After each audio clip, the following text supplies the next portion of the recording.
Querido, que você seja bem-vindo em nome de Jesus. Você que nos visita. Se eu posso falar o seu coração hoje, que você possa estar com o coração aberto a tudo que o Senhor quer ministrar sobre vocês hoje. Como vocês sabem, nós estamos em um culto de oração. Os nossos cultos de oração é um pouquinho mais de oração do que palavra. Mas nós temos entendido que os dois fundamentos para permanecer na intimidade com o Pai é viver uma vida de oração e também de palavra. Então nós oramos porque nós temos necessidade de conhecer a Deus. E nós ouvimos a palavra porque temos a necessidade de aumentar a nossa fé em Deus. Porque é através do ouvir a palavra que vem a fé. E é através da fé que agradamos a Deus. Aleluia! Abra a tua Bíblia em Mateus capítulo 6. Mateus capítulo 6. Nós vamos ler a partir do versículo 5. Mateus capítulo 6, a partir do versículo 5.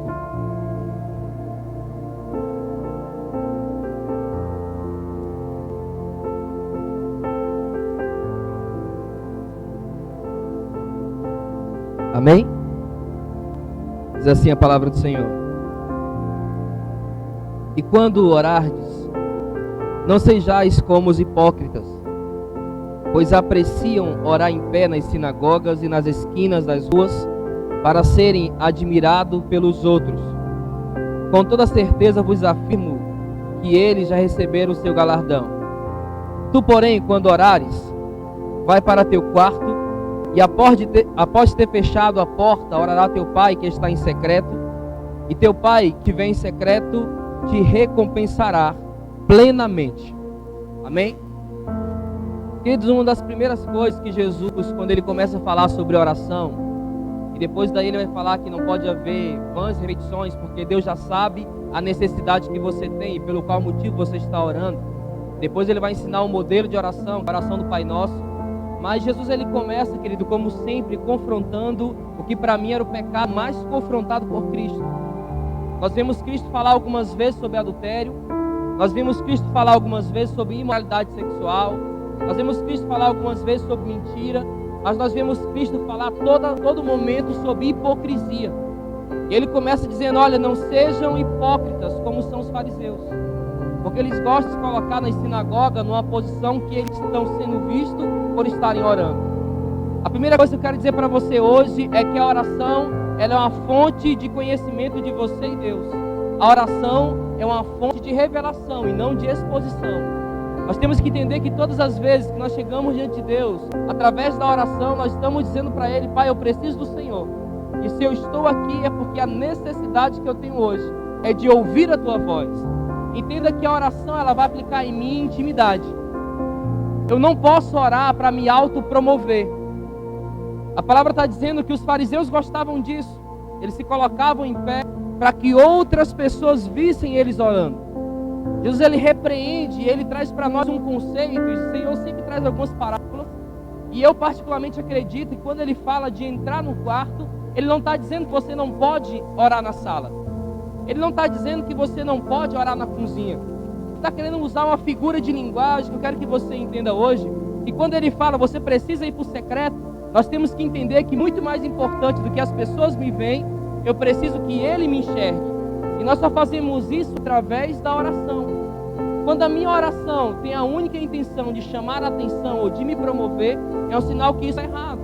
Irmãos, entenda que tudo é para Ele, por Ele e através dEle são todas as coisas. Quando eu vivo uma vida de oração, eu estou dizendo para o Pai, Pai, eu preciso do Senhor, porque eu não consigo andar sozinho. Senhor, eu estou orando porque eu tenho necessidade. É uma frase que eu gosto muito. Todas as vezes que você vê um crente de joelho orando, não pense que ele é um super crente ou um super santo. Na verdade, isso está demonstrando o quanto ele precisa de Deus, o quanto ele precisa de misericórdia. Irmãos, crente que reconhece quem é, vive uma vida de oração. Nós não podemos negociar a nossa vida de oração. Nós não podemos, querido, passar nem sequer um dia sem meditar e orar, porque essa é a fonte que nós precisamos buscar o Senhor. Entenda que se eu não me alimento na vida de oração, se eu não oro em todo o tempo, eu corro o risco de tentar satisfazer a minha alma através de algumas distrações. E aqui eu quero apresentar para você o conceito do quarto. Eu quero que você pense um pouco comigo. Porque então Jesus, ele determinou um cômodo da casa como um critério de oração em secreto. Eu quero que a gente possa hoje pensar um pouco sobre qual a funcionalidade ou a finalidade de um quarto. Para que é que o teu quarto serve? Ou melhor, vamos começar assim. Me diga duas coisas que quando você pensa em quarto, você sabe que não pode faltar no quarto. Eu penso na cama, um guarda-roupa. Não sei se você concorda comigo. Tem alguns que gostam de rede, né? Mas quando eu imagino um quarto, para mim, todo quarto ele tem uma cama e um guarda-roupa. É o essencial para que aquilo se torne um quarto. Irmãos, o que é que a cama representa? Para quem é casado, determina intimidade, relacionamento. É ali que o casal, de fato, cumpre o mandamento de unir as suas almas. Na cama, é relacionamento. Quando nós falamos de guarda-roupa, guarda-roupa, guarda-roupa. Nós entendemos que a função do guarda-roupa é colocar dentro dele alguma coisa que vai me proteger. É onde eu vou pegar uma peça naquele guarda-roupa para que a minha nudez não seja vista por ninguém. Aleluia? Normalmente o padrão é você sair do quarto vestido e descansado. A vida de oração que Deus vai determinar no meu coração e na minha alma, uma vida de descanso e uma vida de vestimento. É quando que eu me coloco diante de Deus como eu sou, através da minha nudez, e eu vivo uma vida de oração. É quando nós terminamos de tomar banho, nós entramos no quarto, nós nos vestimos e saímos arrumados. Ou então quando chegou o final da noite, daqui a pouquinho, a gente vai entrar, vamos deitar e amanhã vamos acordar renovados, porque tivemos uma noite de sono tranquila. Amém? Quem não está tendo sono, receba hoje, em nome de Jesus, você vai dormir tranquilamente hoje. Então entenda que pelo amanhecer, quando as misericórdias se renovam, você está descansado o teu corpo e também você sai vestido. Pelo menos a intenção, né? Sair vestido. Então entenda que todas as vezes que você conduz a sua vida de oração de uma forma fiel, duas coisas vão ser estabelecidas na tua vida. Primeiro é descanso para a tua alma. A oração, ela me traz um descanso. E segundo, a oração, ela vai esconder as suas imperfeições diante dos homens, mas vai mostrar para Deus quem você é. E quando eu e você colocamos diante de Deus quem nós somos, Ele começa a fazer Ele em nós. Nosso caráter convertido é o que fala o Colossenses 3:1, que diz: olha, se vocês de fato ressuscitaram em Cristo, então a vida de vocês, a velha vida, ela vai ser escondida em Cristo. E a vida que você está vivendo agora não é sua, mas dele. Quando Ele se manifestar, então a vida de você será manifestada nele. É por isso que Ele diz: viva não mais para si, mas viva para Ele. E o significado de você viver para Ele é todos os dias você chegar diante dele com uma vida exposta, uma vida íntima e falar: Senhor, esse aqui sou eu. Porque aqui eu posso falar a verdade. É nesse momento de oração que eu posso dizer para ti quem eu sou. Na última vez que nós falamos sobre oração, nós lembramos de uma oração muito poderosa, que é a oração de Davi, no Salmo 51. O homem que já tinha o testemunho de ter o coração segundo o coração de Deus. E a Bíblia conta que aquele homem, por ter cometido um pecado, ele chega diante de Deus e fala: Pai, cria em mim um coração puro e renova em mim um espírito inabalável. Traduzindo, eu sei que eu já tive o testemunho do Senhor, já sei que eu fui ungido do Senhor, mas eu ainda preciso de uma restauração. E Davi, ele busca a restauração como? Depois que Natan confronta ele, recebeu a voz profética, ele corre para dizer a Deus o que estava sentindo: Senhor, os meus ossos foram esmagados. Então, Pai, cria em mim um coração puro, renova em mim um espírito inabalável. Querido, entenda, quando Davi percebeu o erro que ele fez, ele não correu para nenhum outro lugar, ele correu para a oração. E às vezes nós fazemos ao contrário. Quando surge uma necessidade de correção em nossas vidas, a primeira coisa que nós fazemos é buscar todo mundo, menos a Deus. A primeira atitude que nós temos é correr. Sabe quando você está mal? A primeira coisa que você vai é no Google: estou sentindo isso, doutor Google. O que pode ser? E é nesse momento que eu entendo a analogia do quarto. Porque então o Senhor não falou da sala? Vamos pensar em algumas coisas que existem fora do quarto. Eu começo pela sala. Quando eu falo de sala para você, qual a primeira coisa que vem na tua cabeça? Responde aí, irmão.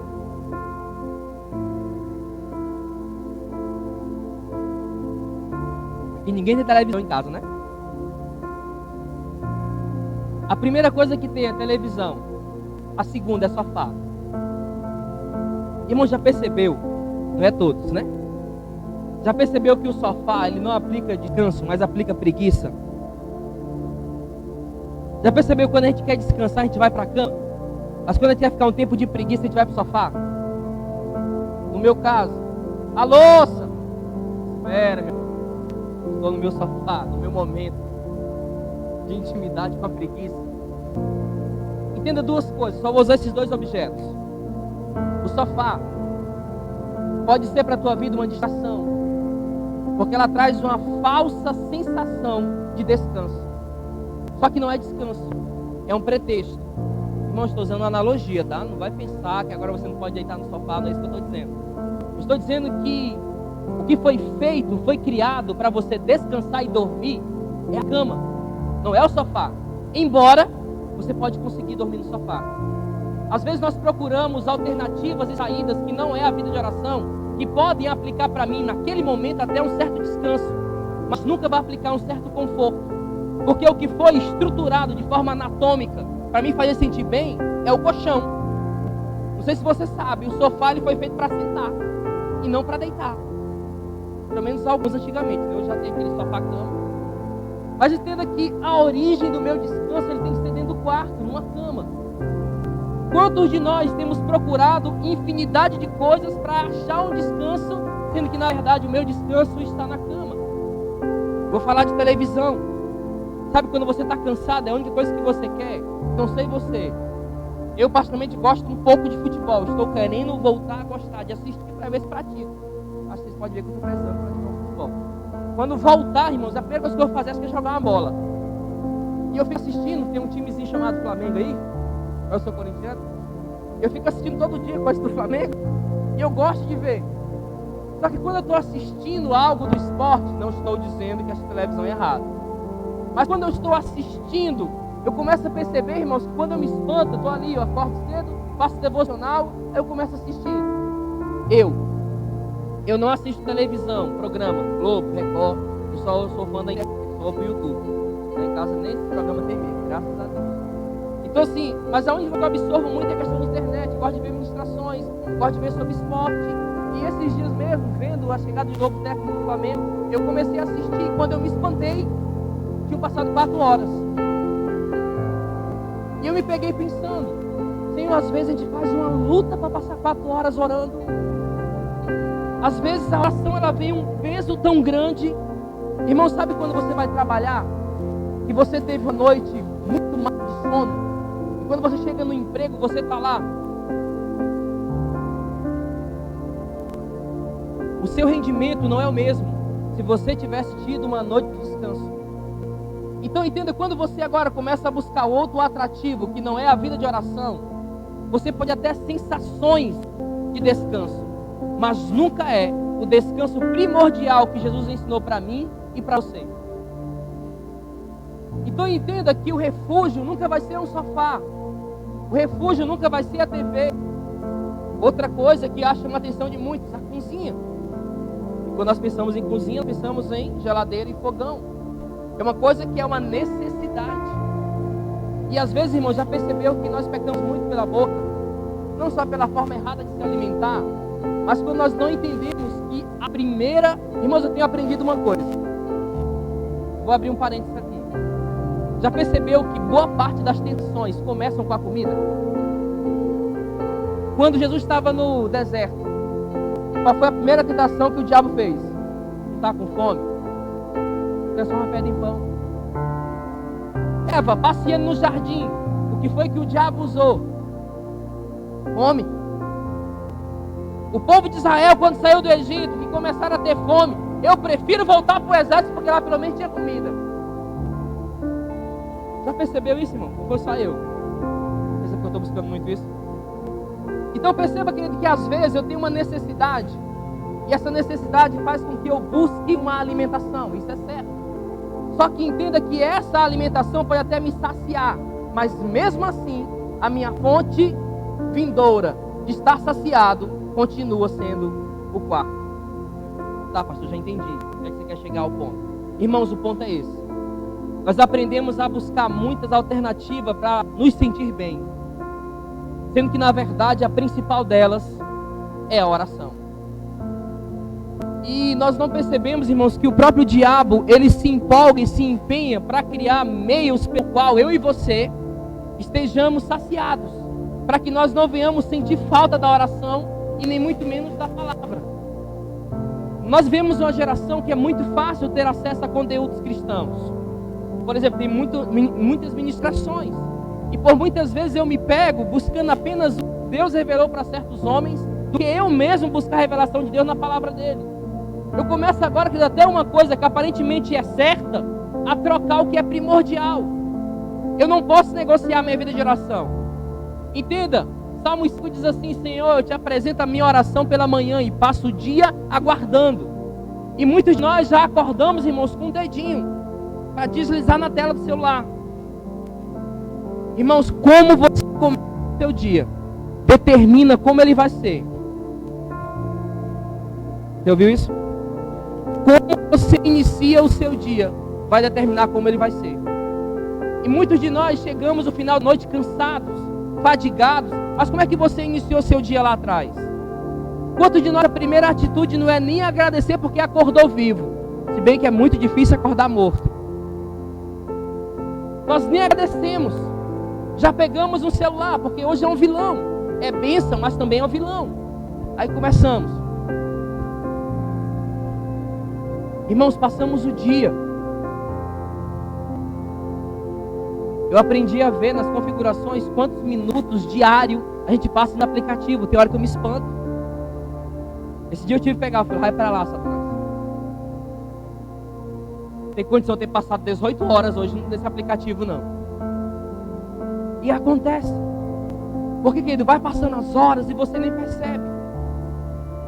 Lembra daquela palavra que diz, remia o tempo? Porque os dias são maus. Irmão, sabe o que é remir o tempo? É você começar a priorizar o que é prioritário. E muitas vezes nós não priorizamos a vida de oração. Talvez quantos de nós aqui não tiremos um tempo de oração hoje, porque a correria não deixou. Lembra de buscar em primeiro o reino dos céus? Irmãos, a oração é um fruto do reino dos céus. A pessoa que ela de fato recebeu o Espírito, ela não consegue viver sem comunicar. Então eu fico espantado com o testemunho de pessoas que chegam e falam, pastor, já estou um bom tempo sem orar. Eu oro assim, né? Eu chego de noite, com Deus me deito, com Deus eu me levanto. Com graça de Deus e do Espírito Santo, amém. Faz aquela simples reza, aquele simples momento que não gera comunhão e nem intimidade. Entenda, querido, que vai determinar você ter uma vida constante no Senhor é a tua vida de oração. Quer fortalecer uma amizade? Comecem a conversar mais. Você começa a conhecer e a pessoa começa a conhecer você também. A vida de oração, ela serve para isso, para você apresentar ao Pai em secreto quem você é de verdade. É você começar a aplicar diante de Deus, Senhor, olha, estou aqui. Eu não quero aparecer, eu só quero te conhecer. Esse é o meu desejo. Irmãos, é ótimo orar na igreja, mas entenda uma coisa: se você só tem reverência pelo Senhor na igreja, você está errado. Porque a oração, você não pode vir para a igreja orar, você tem que vir para a igreja orando. Porque a oração não é momento, a oração é sempre, em todo tempo, sem cessar. Você tem que viver orando. Sabe, é claro que tem situações e momentos que você vai ter que botar sua mente para funcionar nas coisas seculares. Mas o que não pode é todos os atrativos desse mundo te roubar de uma vida de oração. Irmãos, nós vemos a geração fraca emocionalmente. E o resultado disso é porque muitos de nós perdemos a prática e a vida de oração. O resultado é que muitos de nós não nos atentamos, e de forma muito sutil, aquilo que para nós há um tempo atrás era um prazer, hoje já é um cansaço. Coisas que eu fazia com muita alegria, eu não consigo fazer mais. E muitas vezes isso vem disfarçado de maturidade. Não, irmãos. Às vezes nós estamos colocando desculpa. Os fundamentos nunca mudaram. Oração continua sendo fundamento. Jesus sendo Jesus orava. Jesus sendo Jesus meditava, ele conhecia. Entenda que algumas coisas vão mudar em nossas vidas? Vão, mas a oração e a palavra não pode mudar. Nós somos uma igreja, eu digo de uma forma geral, muito fraca na palavra. É por isso que passamos tempos sendo aprisionados por homens que exerciam um título, mas não tinham um coração. E quando nós não conhecíamos a palavra, nós tínhamos medo de confrontar. Ou quem sabe até de perguntar. Eu falei, não, mas a palavra não está assim não. Quantas vezes, irmãos, eu e você, ou quem não passou por isso, que Deus abençoe você e continue abençoando. Você aqui não vai passar em nome de Jesus. Mas quantas vezes você ouvia alguém falar alguma coisa no púlpito e você ficava no coração, eu não concordo. Eu acho que essa decisão não está certa. E você morria. Mas quando agora você tem um discernimento espiritual, você tem uma vida de oração, você começa a conhecer o Pai que tem. Você entende o que é honra, mas você também entende que você tem revelação. Aí você tem a humildade de chegar e falar assim, olha, eu vi assim na palavra, vamos conversar? O que vale é o que eu digo. Pronto. Corra desses lugares, irmãos. Pessoas que tentam aplicar a justiça fora da Bíblia, nem fique. E não se espante, tem muita igreja que faz isso. Esses dias eu ouvi algo, a pastora ouviu algo e depois ela me contou e graças a Deus eu não ouvi. Uma mulher lamentando, não vou dar muito detalhe, você vai saber do que eu estou falando. E ela muito triste porque ela tinha que fazer parte de uma campanha de oração de tantos dias. E todos os dias ela tinha que passar pelo fogo, pela terra santa. Só que ela só podia se desse uma oferta de R$1.000. Ela não poderia participar daquela campanha se não desse o sacrifício de R$1.000. Irmão, ainda bem que eu não ouvi, porque eu tinha pecado.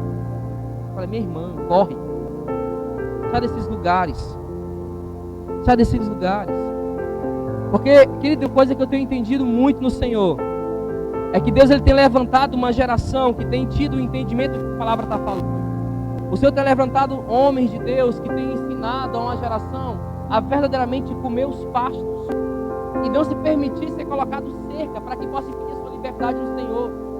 Irmãos, quando nós começamos a viver uma vida de oração, nós começamos agora a viver um nível de dependência em Deus tão grande que nós ficamos espantados. Sabe aquela oração que você ora de noite, quando é de manhã você daqui a pouco já encontra a resposta de Deus? Sabe quando você está clamando muito a Deus e de repente Deus usa alguém?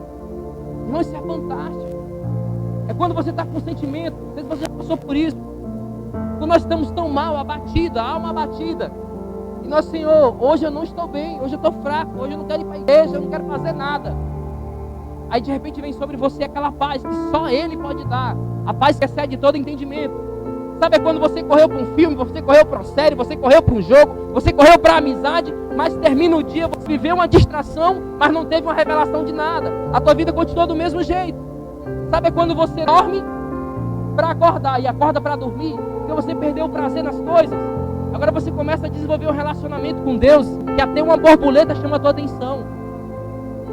Até uma planta chama a tua atenção. Você começa agora a ver as maravilhas de Deus à sua volta. Porque você tem agora um contato com o Criador do Universo. Mas se você não mantém esse relacionamento, essa vida de oração com o Senhor, a tendência é você se perder e perder a visão. É por isso que ele fala, você tem que criar em mim um desenvolvimento e um relacionamento para que as nossas conversas sejam um diálogo. Para que você saiba o que é falar, mas aprenda também a me ouvir. Porque Deus fala. Irmãos, como Deus fala. Deus é uma biblioteca de 66 livros. O Senhor está falando direto.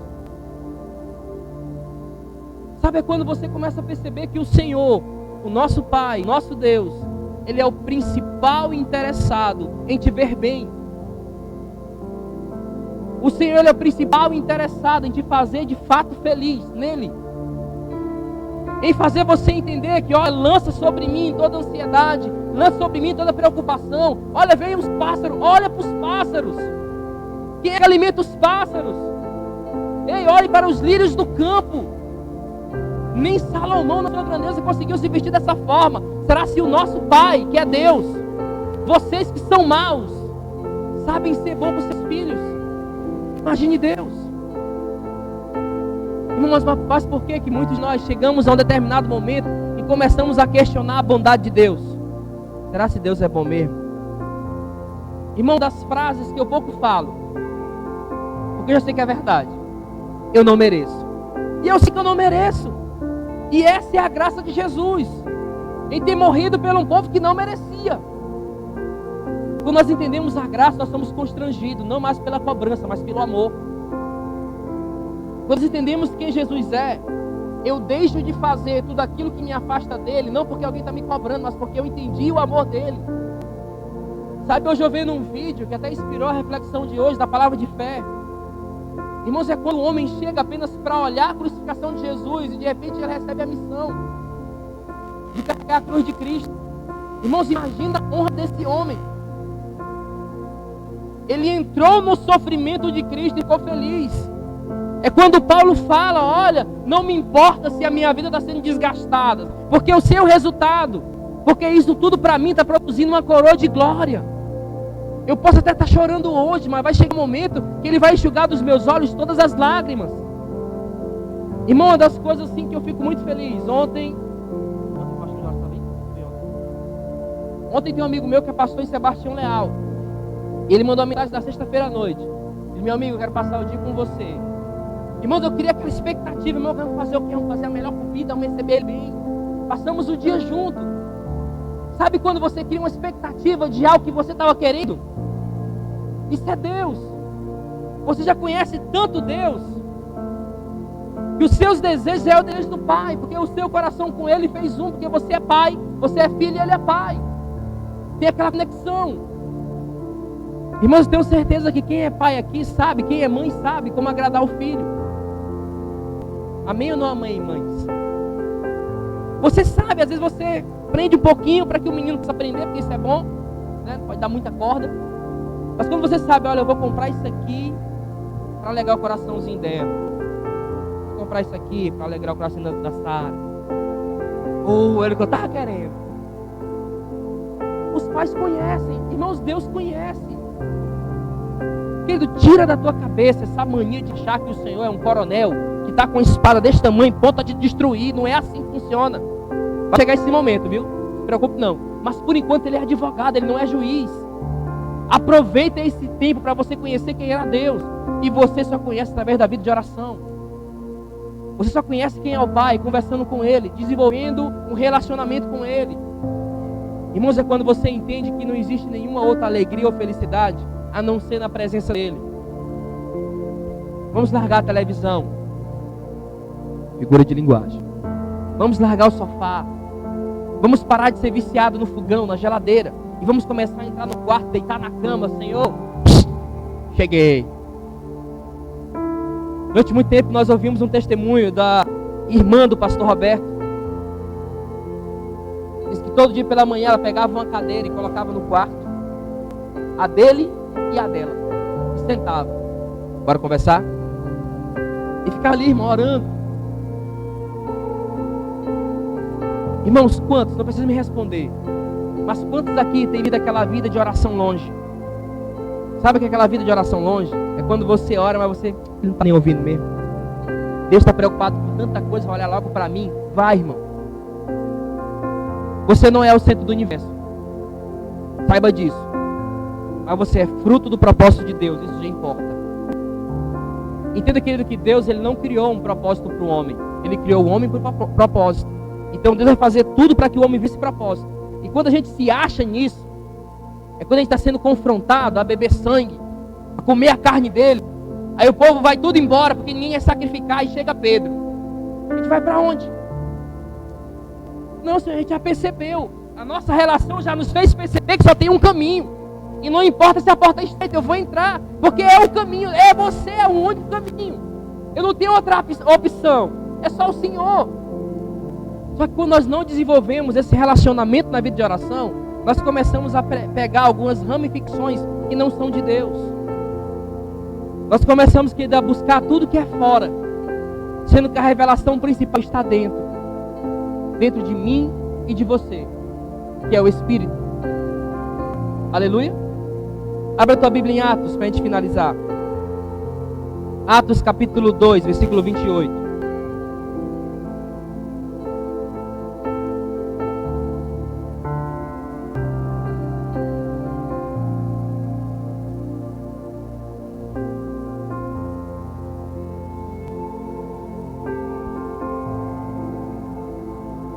Atos capítulo 2, versículo 28.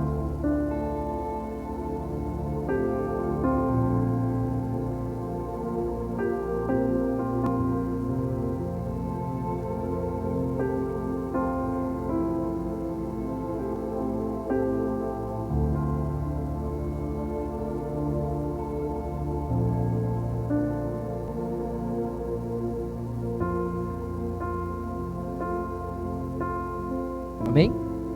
Atos 2, versículo 28. Diz assim: Tu me fizeste conhecer os caminhos da vida e me encherás de alegria na tua presença. Só isso. Irmãos, Pedro, um homem que não tinha ainda nenhuma experiência de grandes pregações, ele recebe o Espírito, ele começa agora a falar em uma língua especial com o Senhor, e no momento que ele está tão apaixonado por Deus, ao ponto que acharam que ele estava bêbado. Irmão, você já viu um bêbado? Você já viu a felicidade de um bêbado? Fica alegre, irmãos. Você acha por que Paulo usou esse comparativo? Não se embriague com vinho, mas seja o quê? Cheio do Espírito Santo. Irmão, não sei se você já teve o desprazer de beber. Eu tive. E parece, irmãos, que quem é fraco fica forte. O medroso fica corajoso. A pessoa que tem um falta de intelecto começa a ficar inteligente. A bebida transforma. Aí Paulo vem e fala o comparativo: meu irmão, não se embriague não, fica cheio de Espírito. Por que ele usou essa comparação? Pense você, não vou dizer não. Aí Pedro, irmão, muito feliz, alegre, movido pelo Espírito, uma felicidade que ninguém sabia entender, porque excede todo entendimento a paz de Cristo. Aí um povo se levanta e fala: mas porra, tudo é bebo. Aí Pedro: meus irmãos, nós estamos cheios do Espírito. Nós estamos alegres porque nós percebemos agora quem Ele é. Nós passamos um tempo, ouvimos uma promessa que ia descer sobre nós o Espírito. Aí Pedro começa a falar. Ele lembrem de Davi. Irmãos, Pedro vai e fala uns salmos. E nesse salmo de Davi, Davi traz essa declaração: Tu me fizeste conhecer os caminhos da vida e me enche de alegria. Aonde? Aonde, irmão, que está com a Bíblia? Aí está o quê? A minha presença, de vocês é o quê? 28.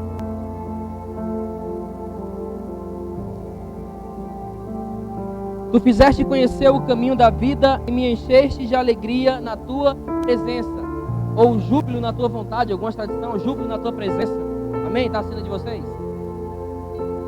Entenda que Paulo está dizendo isso. Júbilo, para quem está na Ferreira de Almeida, é alegria. Eu fiquei alegre porque o Senhor se apresentou a mim, você me apresentou o caminho. E agora, por saber quem o Senhor é, eu tenho alegria. Eu gosto da minha tradução, ela é um pouco mais próxima da realidade. Você me faz entender a alegria na tua presença. Entenda, querido, que a fonte de alegria, de esperança, é nele.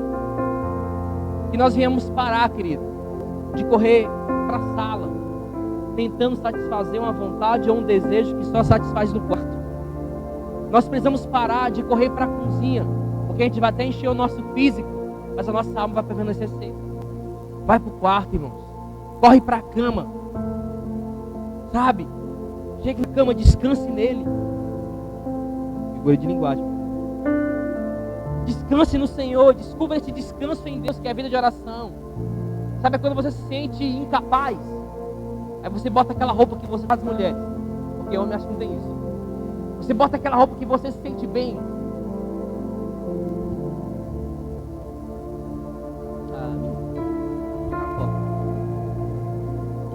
Quando você se sente bem, quando você tira aquele dia para se maquiar, para hidratar o cabelo. O homem, quando o seu time ganha. Entenda, querido, que existe uma paz, existe uma alegria no Senhor que excede tudo isso. Irmãos, não existe nada terreno que nos satisfaça mais do que a presença de Deus. Só que nós precisamos conhecer e prosseguir em conhecer. Aleluia.